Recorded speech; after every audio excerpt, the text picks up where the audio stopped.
아멘. 이 시간 우리가 함께 나눌 말씀은 구약성경 시편 123편 2절 말씀입니다.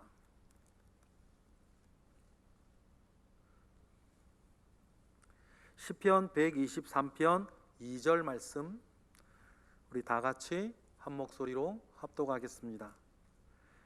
상전의 손을 바라보는 종들의 눈같이, 여주인의 손을 바라보는 여종의 눈같이 우리의 눈이 여호와 우리 하나님을 바라보며 우리에게 은혜 베풀어 주시기를 기다리나이다. 아멘. 연예인이나 운동선수 중에 또 특별히 믿음이 좋은 사람들이 참 많이 있습니다. 야구 선수들 중에서도 참 많고, 특별히 우리나라에는 축구 선수들 중에서 참 믿음 좋은 사람들이 많아요. 어디를 가든지 성경 공부를 일으키는 것으로 유명한 김신욱 선수도 있고, 또 손흥민, 박주영, 이영표 등등 우리나라 축구 선수들 가운데서는 참 신앙 좋은 사람들이 많이 있습니다.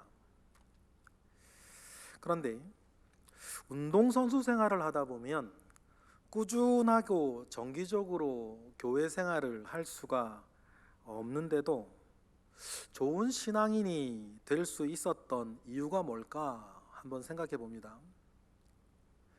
아마 이런 것 같아요. 냉혹한 승부의 세계에서 하나님을 찾고 하나님을 의지하여야 할 때가 일반인들보다 더 많았기 때문인 것 같아요. 늘 자신의 한계를 느끼며 경쟁해야 합니다. 불안한 미래와 승부에서 늘 자신의 한계를 마주대하며 살아야 돼요. 그러니 그들은 더욱더 하나님을 구하게 되고, 더욱더 하나님을 의지하게 되고, 매 순간순간마다 하나님 붙잡지 않으면 살 수 없고 견딜 수 없고 넘길 수 없는 일들이 그분들 가운데에 많았던 거겠죠.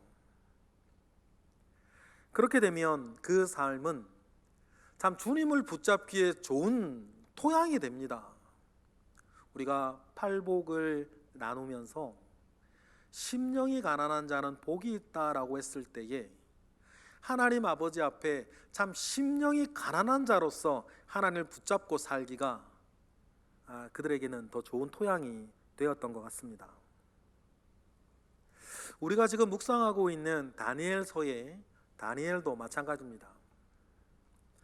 고대 근동의 패권을 놓고 아수르 패잔병과 애굽 연합군이 바벨론 군대와 갈기미스라고 하는 곳에서 큰 전쟁을 벌이게 됐습니다.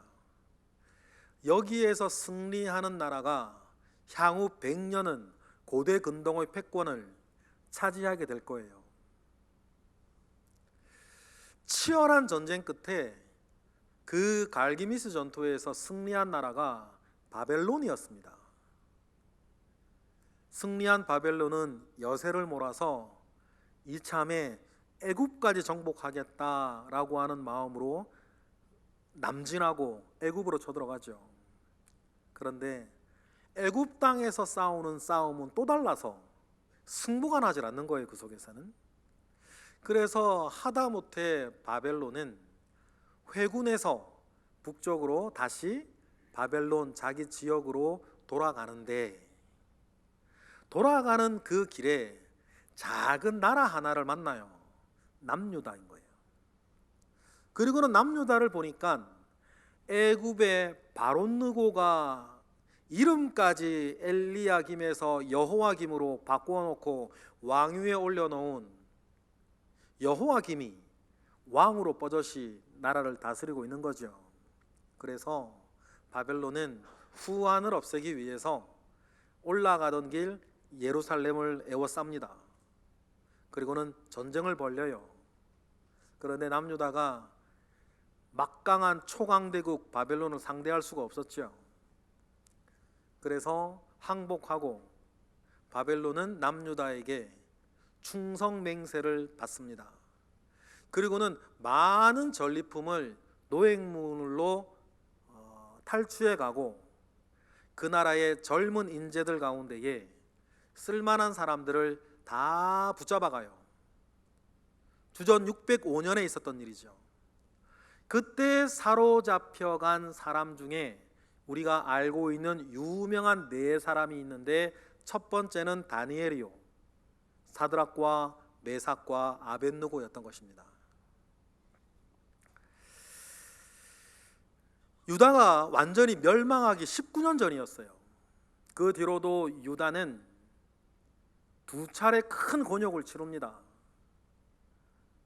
9년 정도 지났을 때에 또 바벨론이 내려와서 나라를 도륙하고, 이 나라가 인재들을 다 걷어갔는데도 무너지지 않는 것을 보고 이거 왜 이상한 나라다, 이 나라가 어떤 나라인가 보니까 남유다는 정치 경제로 움직이는 나라가 아니라 종교로 움직이고 신앙으로 움직이는 나라라는 것을 알고, 두 번째에는 종교인들을 확 다 잡아가죠.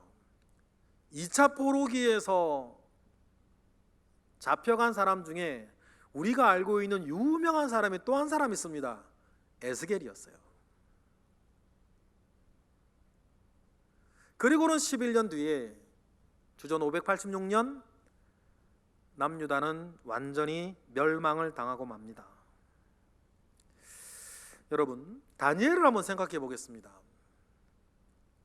그런 냉혹한 현실을 만나지 않았다면 다니엘은 자기 나라 고국에서 출세가 보장된 사람이었어요. 바벨론이 보기에도 인재 중에 인재였던 거죠. 그리고 다니엘과 사드락 메삭과 아벳느고는 이스라엘의 마지막 왕 시드기야의 친척이었어요. 유능합니다. 배경도 좋아요. 많이 배웠습니다. 그러면 고국에 있었더라면 다니엘은 출세가 보장된 사람이었죠. 그런데 정확하게 몇 살인지는 알 수 없는데 추정컨대 15살경쯤 됐을 때 다니엘은 이방의 땅에 포로요, 때로는 인질로 잡혀가는 신세가 되고 만 것입니다. 그런데 성경은 이때 다니엘을 이렇게 기록해요. 이러한 혹독한 현실 앞에 다니엘은 하나님 앞에 뜻을 정했다. 어떤 뜻을 정했는지는 알 수 없는데 그 직후에 다니엘이 한 행동들을 보면 그때 다니엘이 정한 뜻이 무엇인지 우리는 알 수 있어요. 뜻을 정하고 다니엘이 제일 처음 한 일이 뭐냐면 왕이 하사하는 진미를 먹지 않는 것이었습니다. 왜냐하면 왕이 하사하는 진미는 우상 숭배하고 남은 음식들이거든요. 우리로 따지면 예전에 제사 음식들이라는 거예요. 다니엘은 뜻을 정했어요. 내가 이 제사 음식들을 이제 안 먹겠다. 그럼 무엇을 말하는 걸까요? 이렇게 힘들고 혹독한, 자기들은 지금 바벨론의 볼모로 잡혀 있습니다. 바벨론이 그들을 볼모로 잡아간 이유는 크게 세 가지겠죠. 전부 다 왕족과 귀족들의 자식들이에요. 자기 아들들이 바벨론의 인질로 잡혀 있는데 예루살렘에 다스리는 사람들이 반역을 못 일으킬 거 아닙니까? 두 번째는 남유다에서 쓸만한 인재들을 다 걷어갔으니 바벨론은 그들을 유용하게도 쓰면 돼요. 세 번째는 적당한 때가 돼서 그 사람들을 남유다로 되돌려 보내면 어린 나이부터 바벨론식 공부를 하고 바벨론의 사람이 된 이 사람들을 데리고 바벨론은 자기들 하수인으로 나라를 다스릴 수 있는 일석삼조의 일들이었으니 바벨론은 그들을 잡아간 것이겠죠. 그런데 그 안에서 바벨론에서 다니엘을 생각합니다. 뜻을 정하고 내가 왕의 음식을 먹지 않겠다. 왜냐하면 그것을 통해서 다니엘이 정한 뜻은 최초 무엇이었냐면 이런 모든 일들 가운데에서 나는 내 믿음 잃어버리지 않고 내 신앙을 지키겠다. 그래서 내가 그 일의 일환으로 왕의 음식을 먹지 아니하겠다. 다니엘이 정한 것 아니겠습니까? 포로로 잡혀가고 다니엘은 무려 89년 동안 포로로 있습니다. 왜냐하면 본인이 잡혀가고 19년 뒤에 나라가 망하고 예레미야의 글을 읽는데 포로기 70년의 세월이 다 차면 하나님께서 이스라엘을 다시 고향 땅으로 돌려보낼 것이다 라고 하는 예언의 말씀을 다니엘이 읽어요. 그러면 자기가 잡혀온 19년에 포로로 있던 70년까지 다니엘은 무려 89년 동안 하나님께서 예레미야를 통해서 약속하신 그때를 기다려요. 뭐를 정하고? 뜻을 정하여 자기를 지키고, 그리고 자기는 각종 은혜 가운데에 바벨론 땅에서 높은 지위에 오르니 두 번째 뜻을 정했겠죠. 내가 우리 동포들이 고향으로 돌아가도록 모든 준비를 해놔야겠다. 그리고는 여러분, 총 89년 동안 다니엘은 기다립니다. 그 사이에 수많은 일들이 있었어요. 여러분 잘 아는 그 모든 사건들이 지나갑니다. 그러나 다니엘은 자기의 믿음을 지키고 자기를 지켜서 준비해야 할 것이 있었죠. 우리 동포들, 이 민족을 고향 땅으로 되돌려 보내는 데에 내가 힘을 쓰고 준비하겠다 라고 하는 그 마음을 가집니다. 그리고는 70년이 지나자 하나님의 예언대로 고레스라고 하는 황제가 페르시아를 건국하고 첫 번째 칙령을 발표를 하는데 세계사에서 유명한 고레스 칙령이 발표가 돼요. 바벨론 땅에 있는 모든 포로민들, 유대민족들은 고향으로 돌아가도 좋다. 여러분, 그 칙령이 발표될 때까지 그 오랜 시간 동안 다니엘은 견디고 있었습니다. 그 칙령이 고레스 원년에 발표되고 다니엘 10장 11장을 보면 다니엘은 고레스 3년까지 살아 있었어요. 그런데 다니엘은 정작 본인은 고향으로 돌아가지를 못합니다. 왜냐하면 나이가 너무 많았기 때문이에요. 그 칙령이 발표되어졌을 때 15살에 잡혀갔다면 그때 다니엘의 나이는 104살인 거예요. 그 길고 오랜 세월 다니엘은 견뎌서 하나님께서 말씀하여 주신 것과 같이 고향 땅으로 돌아갈 수 있는 기회를 맞이했습니다. 이때 여러분, 기다림이 길었던 것처럼 다니엘이 얼마나 감사했을까. 그리고 나의 기다림과 나의 이 인내가 결코 헛되지 아니하였다라고 하는 모든 것을 이루어내시는 하나님을 또한 바라보며 다니엘은 얼마나 기쁘고 감사했을까. 여러분, 우리가 하나님 우리 아버지를 생각할 때마다 참 감사한 것은 하나님께서는 간절히 구하는 우리의 마음을 외면하지 않으신다는 거예요. 그래서요, 제가 개인적으로 참 좋아하는 시편의 구절이 하나 있는데 오늘 우리가 함께 읽은 그 말씀이에요. 시편 123편 2절이죠. 다시 한번 읽어보겠습니다. 시작. 상전의 손을 바라보는 종들의 눈같이, 여주인의 손을 바라보는 여종의 눈같이 우리 눈이 여호와 우리 하나님을 바라보며 우리에게 은혜 베풀어 주시기를 기다리나이다. 할렐루야. 저는 이 종들의 마음을 이해할 수 있을 것 같아요. 제가 신학교 다닐 때에 새벽 인력 시장을 나갔었는데 하루 일당이 5만 원이었거든요. 5시 반 하루 일을 다 마치고 저녁 5시 반이 되면 일 시켰던 사람이 봉투에 떨렁떨렁 들고 온단 말이에요. 정해진 일당은 5만 원인데 일 열심히 하고 좋은 분 만나면 가다가 밥 먹으라고 5만 5천 원을 주기도 하고 어떤 분은 6만 원을 주기도 하고 그랬었던 기억이 있어요. 5시 반이 돼서 이제 옷에 묻은 먼지 툴툴 털고 일찍 했던 사람이 봉투 하나 이렇게 떨렁떨렁 들고 오면 그 봉투에 그렇게 눈이 가. 얼마나 들었을까? 그런데 여러분, 이런 마음이 우리가 하나님 아버지 앞에 서 있을 때의 마음이어야 한다. 여러분, 우리가 새해를 시작하면서 하나님 아버지 앞에 이 마음 저와 여러분 앞에 있기를 바랍니다. 심령이 가난한 자 되어서 우리 새해를 시작하기를 원해요. 우리가 다른 사람 앞에서는 몰라도 최소한 우리 하나님 아버지 앞에서야 잘난 척할 필요가 없는 것 아닙니까? 우리 하나님 아버지 앞에서야 있는 척할 필요 없는 것 아니에요. 우리 하나님 아버지 앞에서는 할 수 있는 척 안 하셔도 됩니다. 왜냐하면 우리는 하나님 아버지 앞에서 한없이 못나고 작아져도 괜찮아요. 왜냐하면 그분은 내 아버지시니까.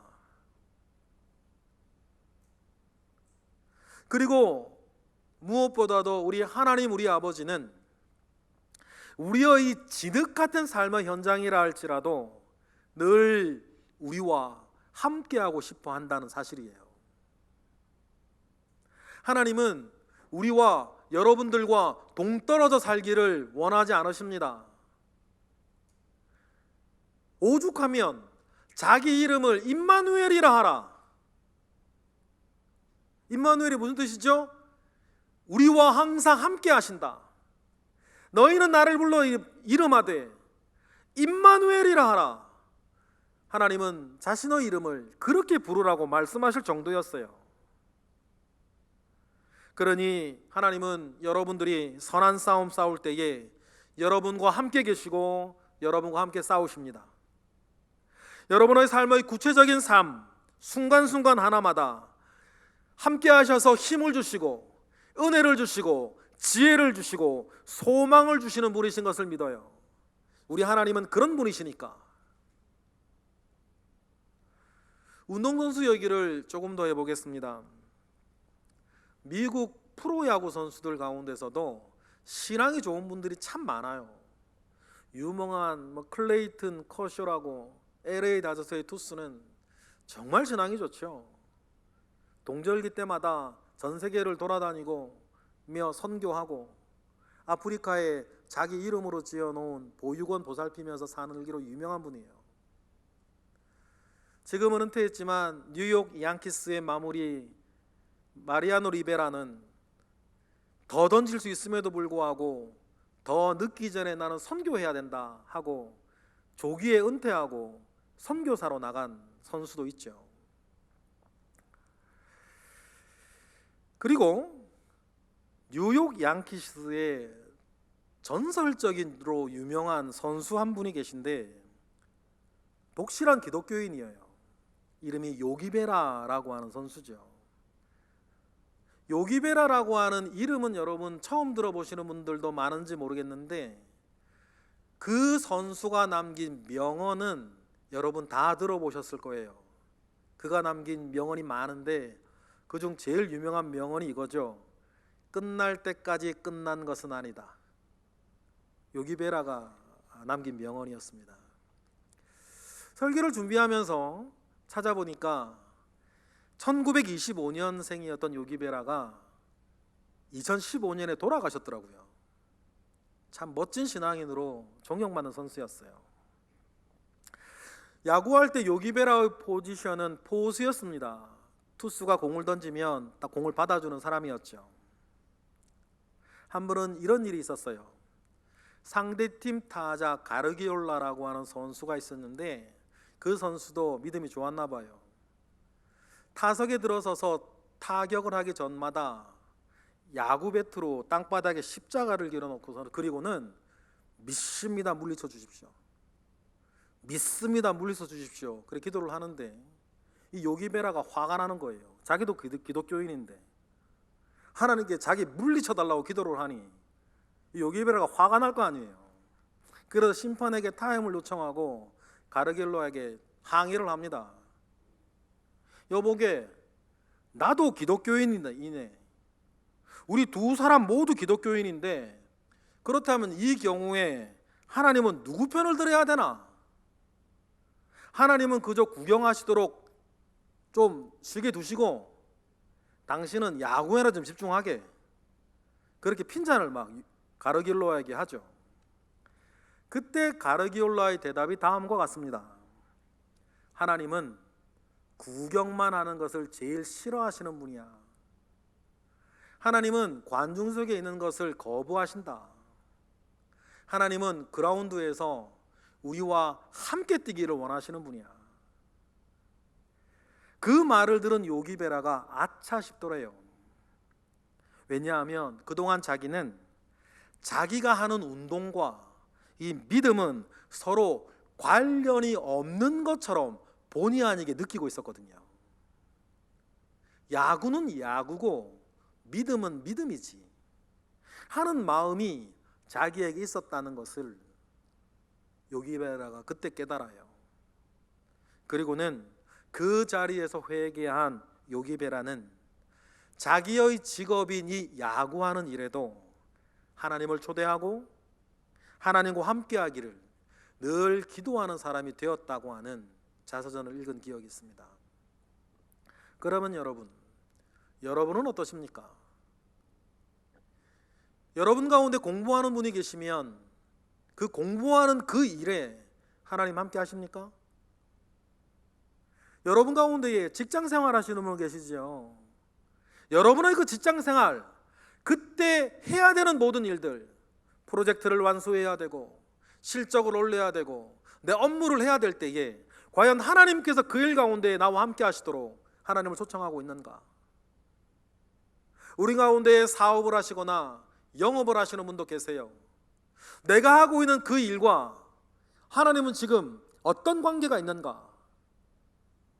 우리가 분명히 기억해야 할 것은 하나님께서는 그 모든 일 하나하나와 함께 하고 싶어 하신다. 우리 하나님은 그런 분 아니십니까? 우리 하나님은 우리의 삶에 뒷짐지고 서 계시고 싶어 하는 분이 아니에요. 우리는 하나님을 내 인생의 구경꾼으로 둬서는 안 됩니다. 그것은 하나님이 싫어하시는 일이에요. 하나님은 우리의 사건 하나하나에 함께하며 자기를 드러내고 싶어 하십니다. 여러분, 그러면 우리는 우리의 그 모든 일에 하나님을 초청해야 할 것인데, 우리 그리스도인이 하나님을 초청하고 하나님을 요청하고 하나님께 도움을 구하는 것을 무엇으로 합니까? 기도로 하는 것 아니잖아요. 마치 주인의 손을 바라보는 종처럼, 여주인의 손을 바라보는 여종처럼 하나님 아버지 앞에 은혜 받기를 원하며 가난한 심령으로 주님 앞에 은혜를 구걸하는 그 자가 되어도 되는 것이죠. 하나님 앞에서는. 그래서 우리는 그 은혜를 가지고 하나님 아버지 앞에 모든 일을 가지고 기도하는 저와 여러분 되시기를, 기도할 줄 아는 저와 여러분 되시기를 주님의 이름으로 축복합니다. 기도로 하나님을 구하는 사람에게 하나님은 구체적인 응답을 주십니다. 그래서 하나님을 경험하게 만드세요. 그래서 기도를 하면 사람일수록, 기도를 많이 하는 사람일수록 하나님을 더 많이 체험하는 것 아닙니까? 분명한 것은 우리 기독교는 체험의 종교이고 가장 빈번한 체험의 현장은 하나님께 기도하는 것이라는 사실을 꼭 기억하는 우리 모두가 되기를 바랍니다. 기도하지 않아도 살 수 있습니다. 그런데 기도하지 않는 사람은 자기의 힘으로 사는 거예요. 하나님은 누구에게나 자기의 삶을 꾸려갈 수 있는 능력을 주셨습니다. 그러니 믿지 않는 사람도, 불신자도 자기 능력 가지고 운대 잘 맞고 기회 잘 잡으면 승승장구하는 것 아닙니까? 하나님께서는 믿는 자나 믿지 않는 자나 자기의 삶을 살아갈 능을 주셨으니까. 그런데 그까지죠. 자기의 능력까지 아닙니까? 여러분, 오늘 이 시간 우리가 생각해 봅니다. 우리가 여전히 내 능력대로 살면 죄송하지만 여기까지다. 지금 여러분들이 살아왔던 그까진 거예요. 왜 그렇습니까? 제가 알거든요. 여기 계신 모든 분들은 힘껏 열심히 살아오신 분들이기 때문이에요. 여러분 힘껏 열심히 살아와서 지금 우리는 이 정도 살고 있는데,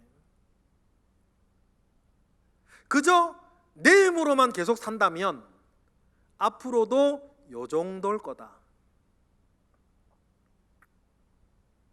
그런데 여러분, 요 정도인 우리의 삶에, 우리의 힘에 덧대어지는 더 큰 은혜, 덧대어질 수 있는 더 큰 힘이 있는 것 아닙니까? 그 힘은 누가 주셔요? 우리 아버지가 주시는 거예요. 그러니 우리가 진정으로 바라보아야 할 것이 있다면 하나님의 힘을 나의 힘으로 삼고 사는 새로운 생활이에요. 그러니 시편 18편은 이렇게 노래하는 것 아닙니까? 다 같이, 나의 힘이 되신 여호와여, 내가 주를 사랑하나이다. 하나님을 경험하고 하나님의 힘을 덧입으며 사는 사람은 또한 하나님을 더 사랑할 수밖에 없는 것이죠. 우리가 하나님을 경험하고 하나님의 주시는 힘으로 사는 즐거움을 알기 시작하면 여러분, 우리 신앙생활의 판도가 바뀌는 것 아닙니까? 우리 신앙생활의 판도가 바뀌면 우리의 일상생활에 혁명이 일어나는 것 아닙니까? 그 변화 가운데 하나가 뭐냐면, 로마서는 이렇게 얘기를 해요. 그 변화 가운데 하나가 뭐냐면 우리로 하여금 바랄 수 없는 중에 바라게 하신다. 내 힘으로는 되지 않지만 하나님의 힘으로는 불가능한 것이 없다는 것을 우리로 하여금 알게 하기 때문입니다. 여러분, 그래서 하나님을 체험하고 하나님의 능력을 덧입으며 사는 사람은 첫 번째, 온유해지는 거예요. 세상 일에 아등바등거리지는 않아요. 내 목 챙기기 위해 이 사람 저 사람 찾아다니질 않습니다. 나를 변명하기 위해서 목소리를 높이질 않아요. 설령 자기에게 벅찬 일이라도 거룩하신 하나님께서 함께 하시고 나는 그분을 신뢰하니 기도하며 기다릴 수 있는 거죠. 그런 대표적인 사람이 성경에 많은데 그 중에 대표적인 한 사람을 꼽으라고 한다면 아브라함 아닙니까?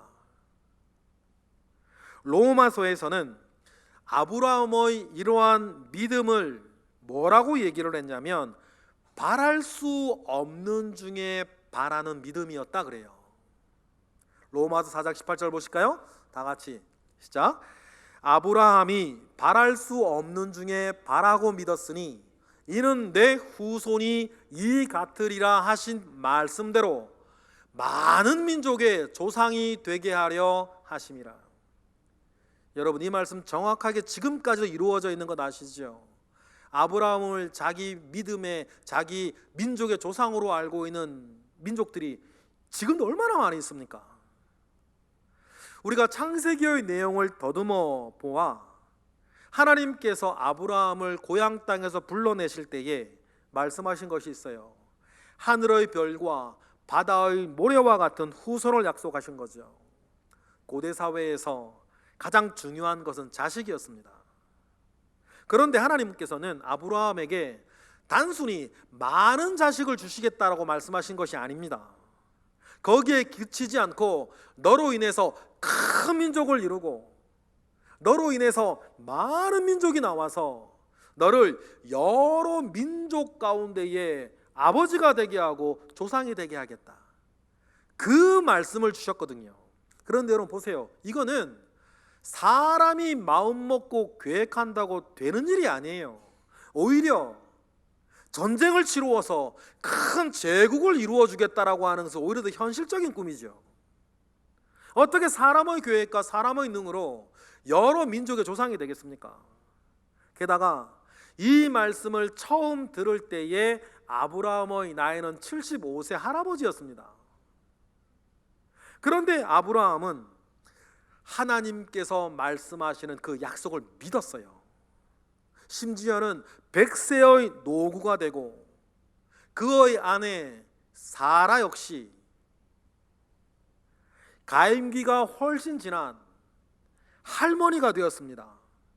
그런데도 하나님 아버지를 향한 아브라함의 믿음은 변하지 않았어요. 여러분 이게 중요해요. 로마서 4장 19절은 그래서 이렇게 말하는 것 아닙니까? 다 같이 그가 100세나 되어 자기 몸이 죽은 것 같고 사라의 태가 죽은 것 같음을 알고도 믿음이 약하여지지 아니하고 믿음이 없어 하나님의 약속을 의심하지 않고 믿음으로 견고하여져서 하나님께 영광을 돌리며 약속하신 그것을 또한 능히 이루실 줄을 확신하였다. 이것은 사람의 계산이나 사람의 능력으로 가능한 일이 아닙니다. 마치 나의 힘이 되신 여호와여 노래하였던 시편 기자와 같이 하나님의 힘이 아니고서는 안 되는 일 아닙니까? 그런데 아브라함은 하나님을 굳게 믿었습니다. 그는 내 힘으로 사는 사람이 아니라 하나님의 힘으로 사는 사람이었기 때문이에요. 그래서 성경은 이것을 아브라함이 잘한 것, 아브라함의 의로 여겨졌다 그랬어요. 로마서 우리 4장 22절 보실까요? 시작. 그러므로 그것이 그에게 의로 여겨졌느니라. 여러분 이것이 뭡니까? 하나님을 향한 믿음의 의인 것입니다. 여러분 이 의로움이 이 시간 저와 여러분에게 있기를 축복합니다. 그리고 성경은 여기저기에서 말씀해 주시죠. 의인은 다른 것이 아니라 이 믿음으로 말미암아 사느니라. 의인은 믿음으로 사는데 하나님께서 하나님에 대한 그 믿음의 고백을 드러내는 것이 뭐예요? 기도라는 것이에요. 그래서 기도는 하나님을 경험하게 합니다. 그래서 경험한 신앙은 더욱더 하나님을 사랑하게 합니다. 여러분 이것은 신앙생활 불변의 원리 아닙니까? 기도하지 않으면 내 힘으로 살게 되고 기도하면 주의 힘으로 삽니다. 기도하여 주님의 힘으로 살아가는 우리 모두가 되기를 축복합니다. 12년 동안 혈루증으로 고생하던 여인의 이야기가 누가복음 8장에 나옵니다. 그녀가 예수님에 대한 소문을 들어요. 그리고 예수님을 찾아가지만 차마 예수님 앞에 나설 수가 없었어요. 왜냐하면 몰려든 인파가 너무 많았고 예수님은 너무 바쁘셨기 때문이에요. 그 여인이 예수님을 찾아간 그때에도 예수님은 12살 난 회당장 야이로의 딸을 외동딸이 죽어간다는 소식에 그 소녀를 급하게 찾아가는 때였어요. 어린 여자아이가 죽어간다는데 자기가 예수님의 앞을 떡하니 가로막고 나설 자신이 없었죠. 그래서 그 여인은 정말 사모하는 마음, 기도하는 마음으로 예수님의 뒤로 돌아가서 예수님의 옷자락을 살짝 만지는 거 아닙니까? 예수님의 옷자락을 살짝 만지는 것은 그녀가 지금 주님께 할 수 있는 최고의 기도였어요. 이때를 배경으로 지어진 오래된 복음성가가 하나 있는데 옷자락에서 전해진 사랑이라고 하는 제가 참 좋아하는 찬양이에요. 저나 여러분이나 때때로는 하나님 앞에 당당하게 나설 자신이 없어서 뒤로 돌아가 그분의 옷자락이라도 만지고 싶은 그래서 식탁에서 떨어지는 빵 부스러기로라도 은혜 받고 싶은 그 마음을 우린 가질 때가 있기 때문이죠. 그리고는 그 옷자락에서 전해진 그 사랑으로 아무도 고칠 수 없었던 그 여인의 병이 낫습니다. 누가복음은 그때의 일을 다음과 같이 전해요. 예수님이 불현듯 자기에게서 능력이 나간 것을 아셨습니다. 그리고 멈추어 서서 누가 내 몸에 손을 대었느냐 물으세요. 아주 엄하게 물으셨던 것 같아요. 그러니 그 여인은 무서워 떨며 주님 앞에 엎드립니다. 그리고는 예수님은 그 여인에게 다음과 같이 말씀을 해주시죠. 누가복음 8장 48절 다 같이 예수께서 이르시되 딸아 내 믿음이 너를 구원하였으니 평안히 가라 하시더라. 딸아 내 믿음이 너를 구원하였으니 평안히 가라. 여러분 이러한 은혜가 있는 새해가 되기를 주님의 이름으로 축복합니다. 딸아 네 믿음이 너를 구원하였으니 평안히 가라. 그 말씀 붙잡고 2022년 그 믿음 가지고 평안히 2022년의 길을 떠나시는 우리 모두가 되기를 축복합니다. 그러면 이 말씀을 붙잡고 이 말씀을 이루시는 분이 오늘 이 자리에도 있음을 믿어요. 그러나 여러분 기억하십시다. 혈우병 여인은 자기의 고난을 주님께 가지고 갔습니다. 그때의 마음은 오늘 우리가 본문 읽은 것과 같이 여주인의 손을 바라보는 여정의 눈으로 주님을 찾아간 것 아닙니까? 다시 한번 우리 주님은 그런 마음으로 찾아오는 영혼을 결코 외면하지 않으신다. 아브라함도 바랄 수 없는 중에 바랐고 다니엘도 바랄 수 없는 중에 바랬고 12년 동안 혈우증 아무도 능히 고칠 수 없었기에 주님을 찾아갔던 여인도 그 마음 가지고 찾아갈 때에 하나님은 그 마음을 받으시고 믿음을 받으시고 그의 애처로운 삶에 힘을 덧대어 주시는 것 아닙니까? 이 힘이 덧대어질 때에 여러분 우리의 새해가 달라질 줄 믿습니다. 여러분 삶은 이래저래 되는 대로 될 것이라고 여기지 마세요. 될 대로 되는 것이 아니라 믿음대로 되고 여러분 기도대로 된다는 사실을 믿으시기를 바랍니다. 그러니 우리는 반드시 믿음을 가지고 하나님 아버지 앞에 기도하며 나아가야 할 것입니다. 하나님은 우리 인생의 구경꾼이 아니시기 때문입니다. 그리고 우리가 알고 있는 유명한 성결 구절, 우리가 사랑하는 성결 구절 있지 않습니까? 하나님은 자기에게 나아오는 사람에게 요구하시는 믿음과 상이 있어요.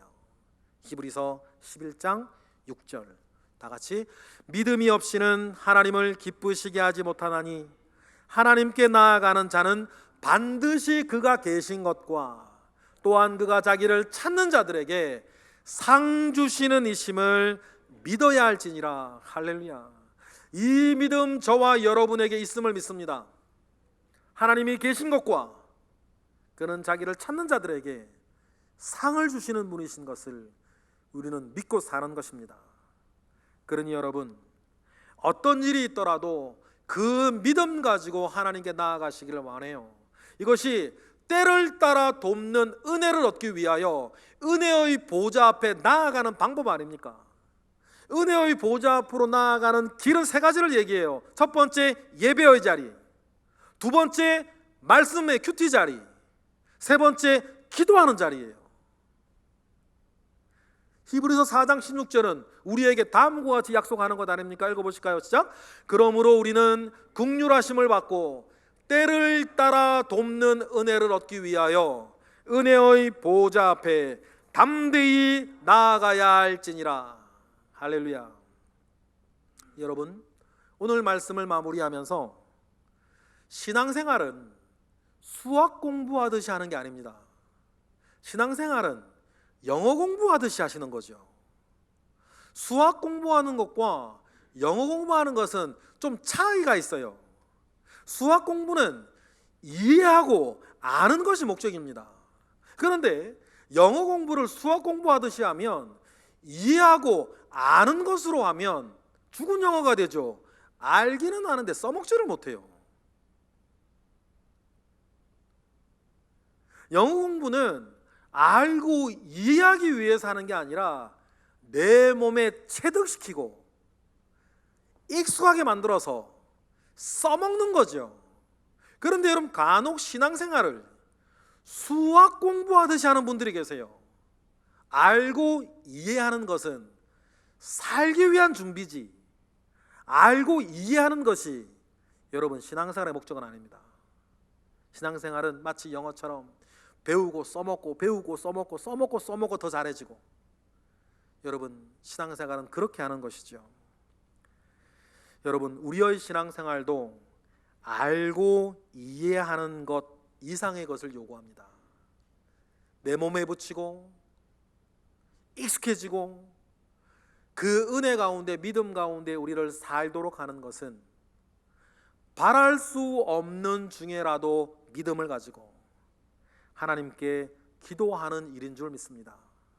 그리고는 2022년 우리가 새해를 열 때에 팔복으로 연 것처럼 심령이 가난한 자 되기 위해 기도하고, 애통하는 자 되기 위해 기도하고, 온유하기를 위해 기도하고, 의에 줄이고 목마르기를 위해 기도하고, 긍휼히 여기며 사는 자 되기를 위해 기도하고, 화평케 하는 자 되기를 위해서 기도하고, 의를 위해 핍박받으며 살 용기를 가지며 살기를 위해 기도할 때에 하나님께서는 그 사람에게 천국을 소유하는 복을 주시고, 하나님의 위로와 긍휼히 여기심을 받으며 살게 하시고, 땅을 기업으로 주시며 하나님을 보며 하나님의 아들이라 일컬어짐을 얻고, 저 하늘에서뿐만 아니라 이 땅에서도 천국을 누리며 살게 하시는 은혜를 주시는 것 아닙니까? 여러분, 다른 것은 몰라도 우리 이 시간 하나님 아버지 앞에 그 은혜를 구하고 그 은혜를 간절히 바라는 마음 가운데에 하나님 아버지 앞에 서시기를 바랍니다. 그러니 오늘 본문 다시 한번 마지막으로 읽고 말씀을 마치겠습니다. 상전의 손을 바라보는 종들의 눈같이, 여주인의 손을 바라보는 여종의 눈같이 우리 눈이 여호와 우리 하나님을 바라보며 우리에게 은혜 베풀어 주시기를 기다리나이다. 기도하겠습니다. 할렐루야. 하나님, 감사와 영광 올려드립니다. 아무것도 아닌 우리를 위해서 큰 은혜 주시고 또한 믿음 허락하셔서 우리가 분에 넘치는 소망을 바라보게 하시고 하나님 앞에 나아가게 하시니 감사와 영광 올려드립니다.